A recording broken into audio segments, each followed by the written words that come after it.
tu xa thôi nha. Đó.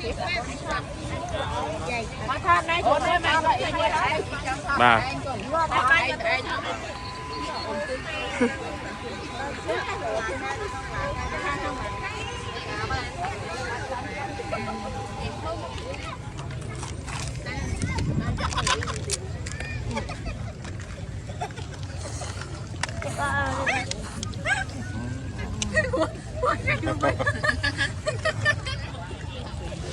Ha, khám ở đây.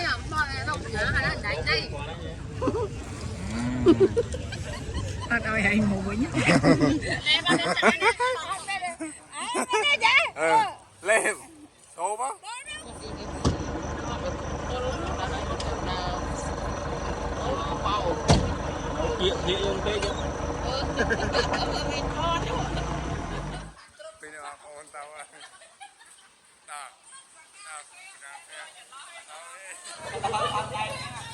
Chặt lẹ ê.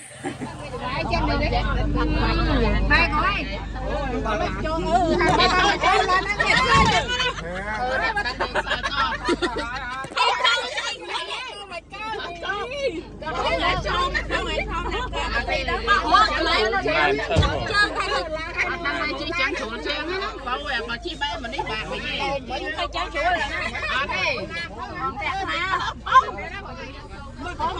Tàu chít lên tàu chướn chân thì bài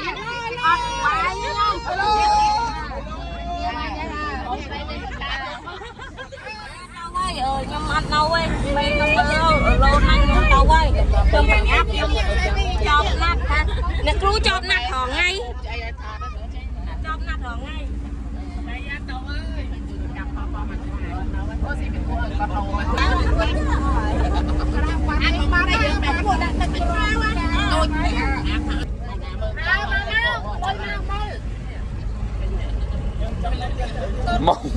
một sao tận Pola này nè Pola này một à khỏi thôi nhà đây mơ hả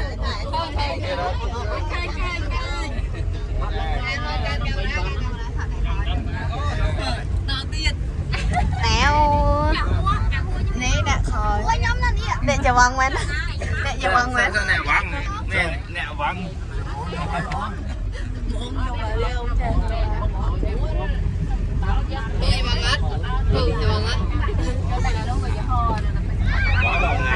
thấy tàu này vui đi với nhau mà ngồi nè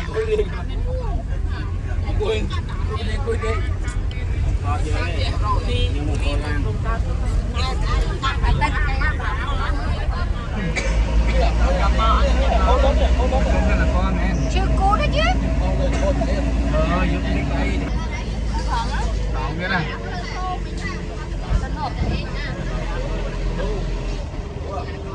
ta cầm bột ha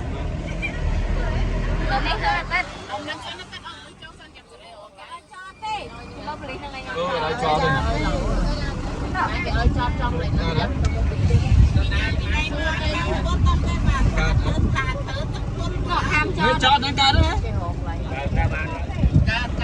à đây cá đạm pha ấy thì ơi tụi một quá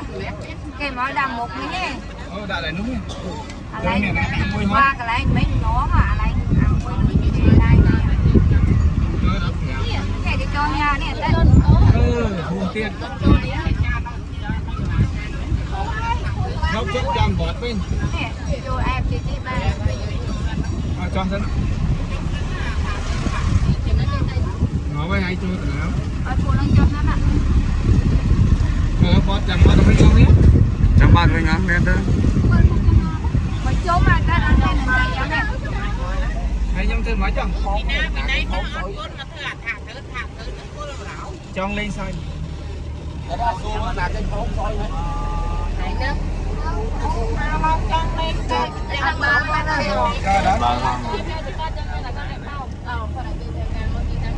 luôn đi lỗ bằng cái mèo dương không chị nghe nói máu hả nghe nói vô một cái máu cơ lỗ sao đó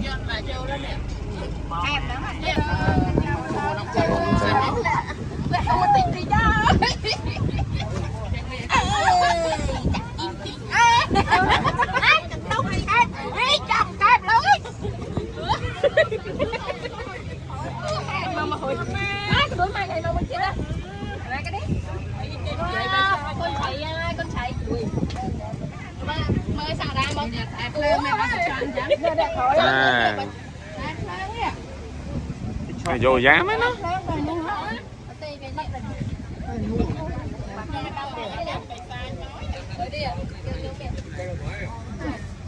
tròn ca cái ở hai tôi tròn ca cái ở hai nè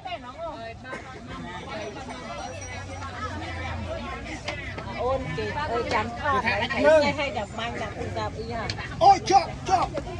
chọc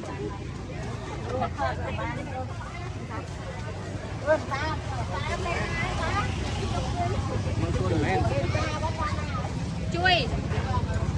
bò thịt quá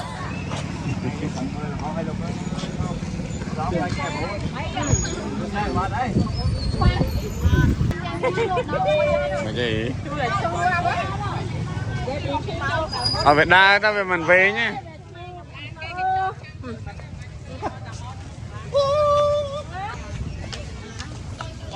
xin này khuyên mang đi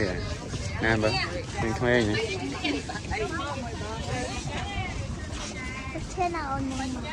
ừ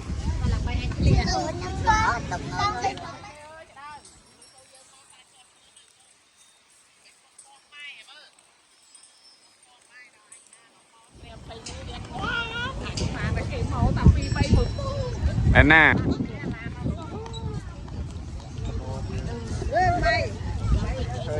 khơi khơi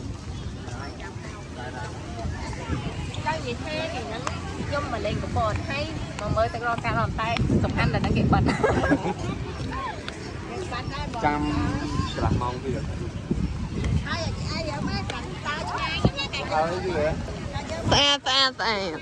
ta khả năng mình tàn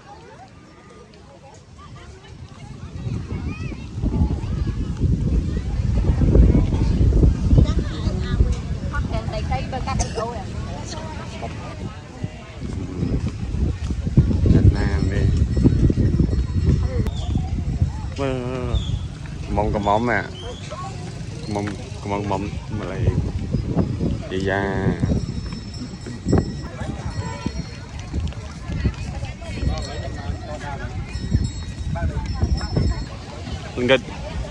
gần ngồi lắm thế mới chọn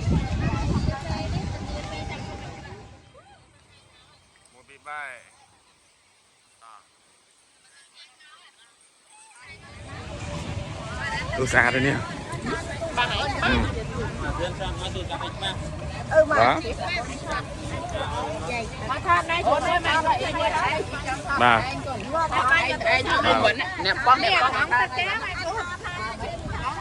mà đã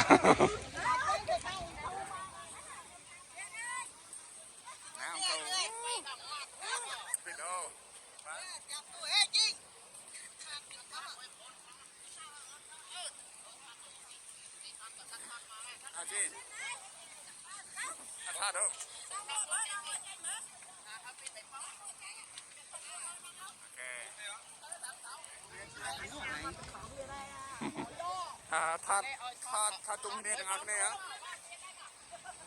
không chung nè cháu là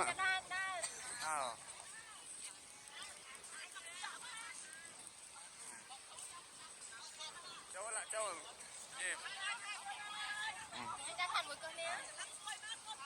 ba cha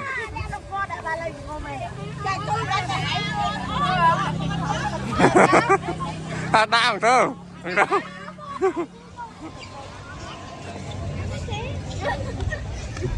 phải số mày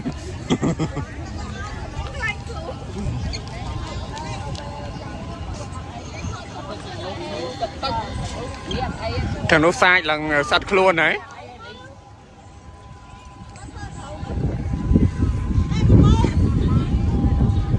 là hơi nè lẽ là mấy thằng được thằng anh ghé lẽ hả mình chăng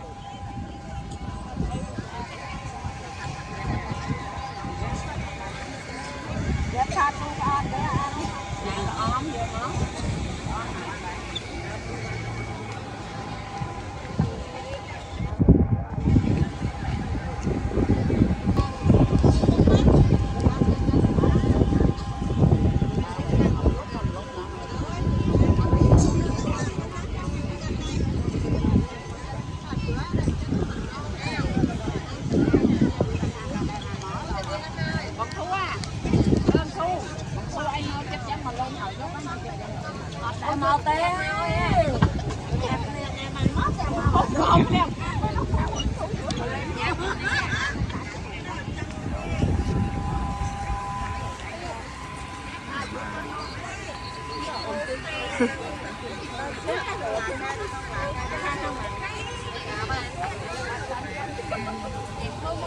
con là hai đó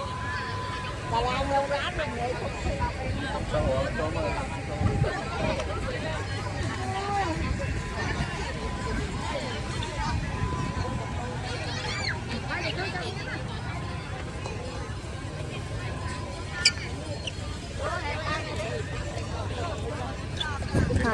chồng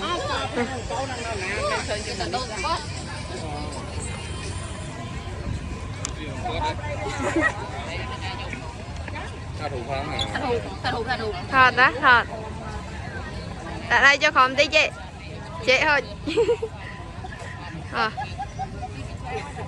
mày đâu đang ăn lôi chứ em xin gọi anh Trang Nhi alo xin gọi nào nào anh Phú nào nhưng xin gọi mấy xưa họ con nhưng chẳng xin gọi là nè xin gọi bắp xanh á tụi nam ấy nôm chay mấy ăn bên vô màu thì lục bẹp lép bẹp lép bẹp lép bẹp lép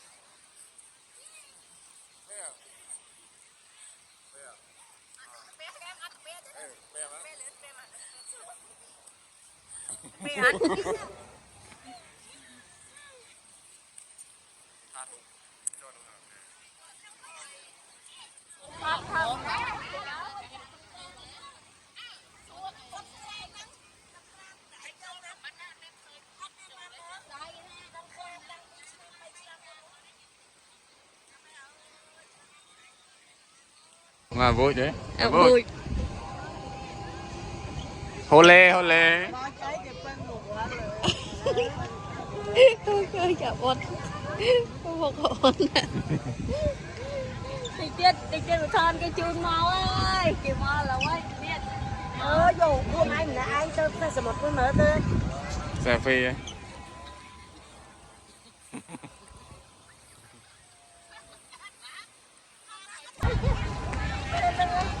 mê trời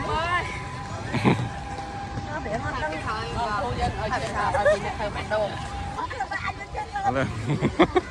ê này lên phía gần à chẳng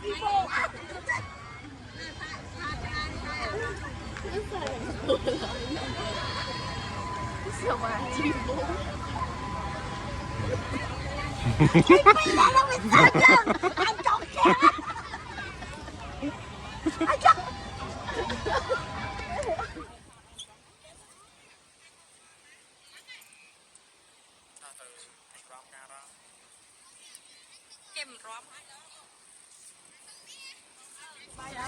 ngon này nó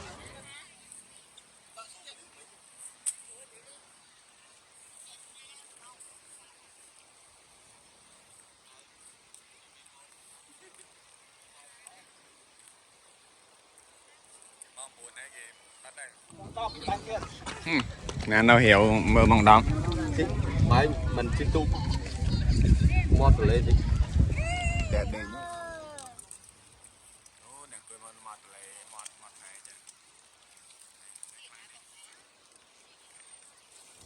đi đặt nông Hà Lan nông chọc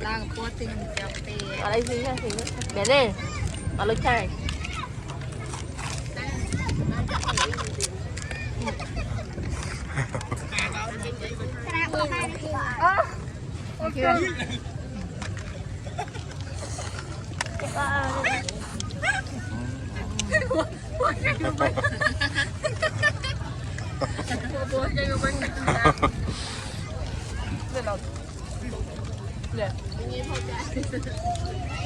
Hả Bảo?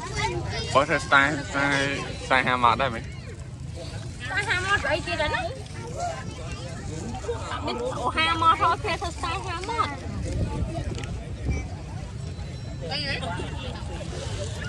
hà mạt đây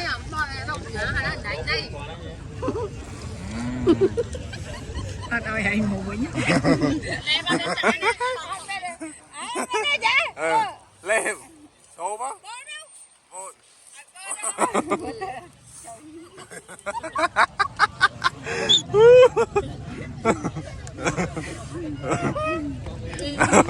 của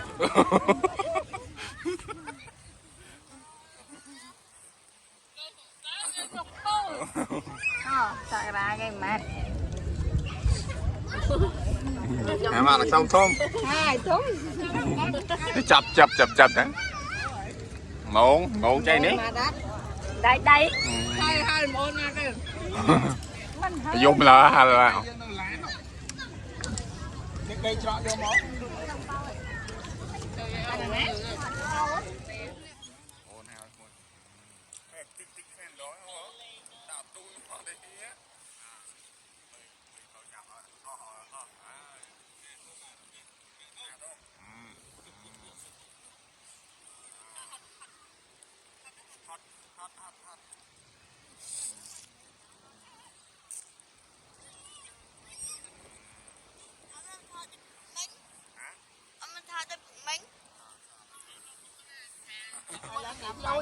thấy mà hút bài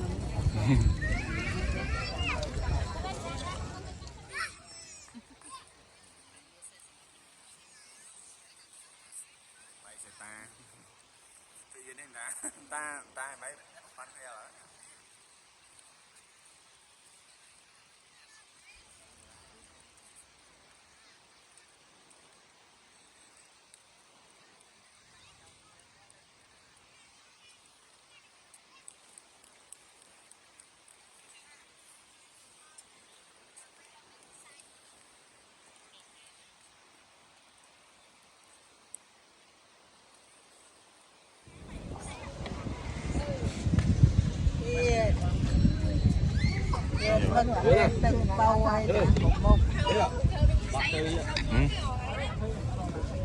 xong rồi tí rồi mau bao xong rồi tí rồi mau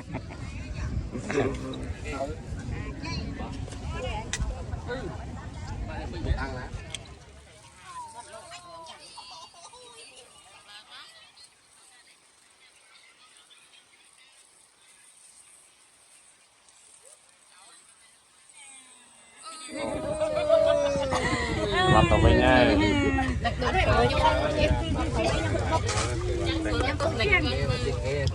là bên quay hơn được chơi nhá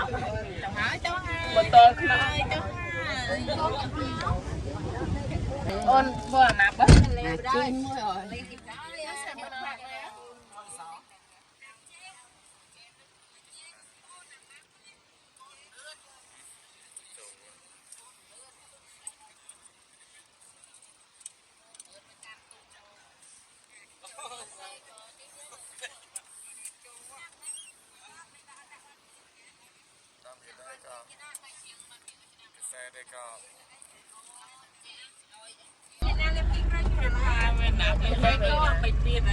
làm phèn lá đăng cuốn quay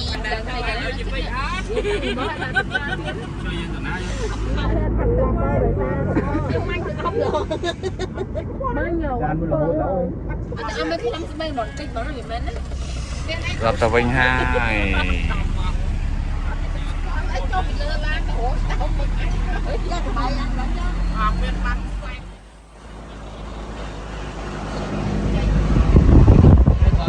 cái bông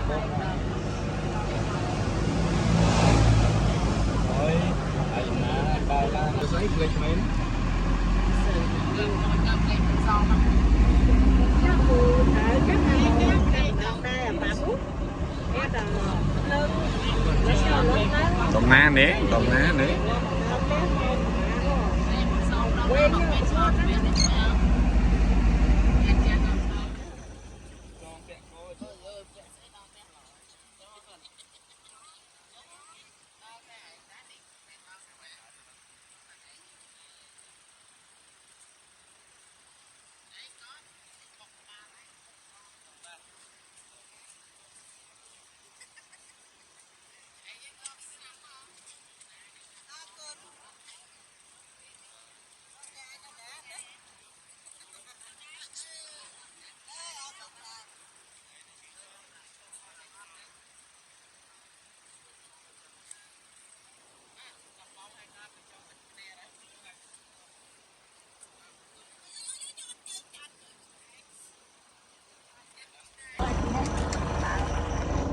What down?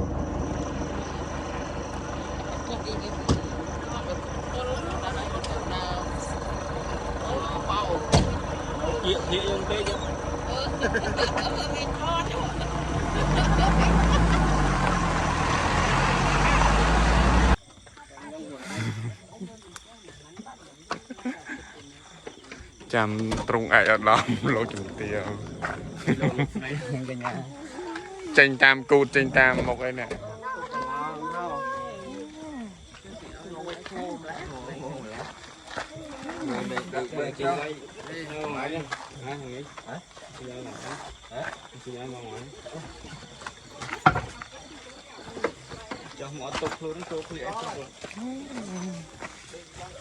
chính rồi cái Poland đấy một cái hay nè nè mổ lôi một cái nôm nè mở lôi nè mổ lôi á tao chưa nè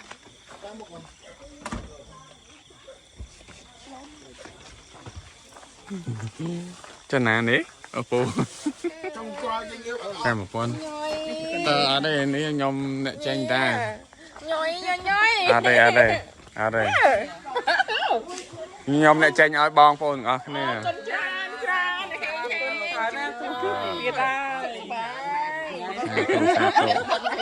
cảnh ven tá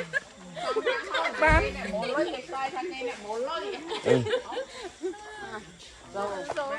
cái nào mà rồi cái nào cái đấy nè con lan nè con lan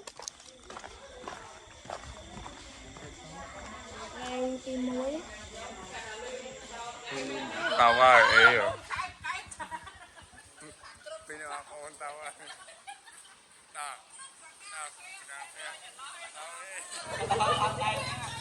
Giặt lẹ ba đặt một con